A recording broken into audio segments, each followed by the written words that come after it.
Guys আপনারা তো অনেক রকমের জিনিস দিয়ে ফুডিং তৈরি করা দেখেছেন বা খেয়েছেন, কিন্তু যদি আপনাদেরকে বলি এই সেমাই দিয়েও ফুডিং তৈরি করা সম্ভব, তাহলে কি আপনারা বিশ্বাস করবেন? ये क्या बक रहे हो मादरचोद? কি বিশ্বাস হচ্ছে না, চলেন দেখাই।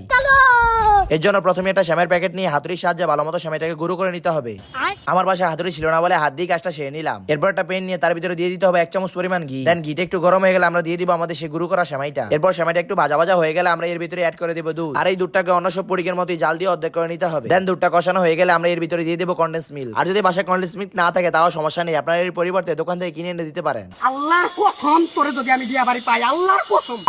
যাই হোক, এটা দিয়ে আবার কিছুক্ষণ দুধটাকে লাড়াচাড়া দিয়ে ভালোভাবে জাল দিয়ে নিতে হবে। এরপর সেখানে কাজ হয়ে গেলে দুধটা চুলা থেকে উঠিয়ে রেখে দেবো কিছুক্ষণ প্যানের নিচে ঠান্ডা হওয়ার জন্য। আর এটা হয়ে গেলে কিন্তু আমাদের প্রায় কাজ শেষ, কারণ অন্য সব পুডিং তৈরি করতে আমাদের লাস্টের দিক দিয়ে যেসব কাজ করতে হতো এখানেও ঠিক সেম কাজ করলেই হয়ে যাবে। এরপর সব কাজ শেষে এটাকে বসিয়ে দিলাম আধা ঘন্টার জন্য চুলা। দেন সে আগের মতো চুলা থেকে উঠিয়ে এটাকে আবার রেখে দিলাম 2 ঘন্টার জন্য ফ্রিজে। দেন ফ্রিজ থেকে নামানোর পর এখন হলো কাটার পালা। জীবনের প্রথমবারের মতো এমন কিছু তৈরি করছি, জানি না কেমন হয়, এই জন্যই ভয়ে ভয়ে আস্তে আস্তে পাত্রটা উঠে দিয়েছিলাম। আর উঠানোর পর যে এত সুন্দর একটা দৃশ্য দেখতে পারবো তা কখনো ভাবিনি। এরপর এটা থেকে একটু কেটে বসে পড়লাম টেস্ট করার জন্য। আর বুঝতে পারলাম সাধারণ পুডিং এর টেস্ট থেকে এটা খেতে আরো বেশি সুস্বাদু।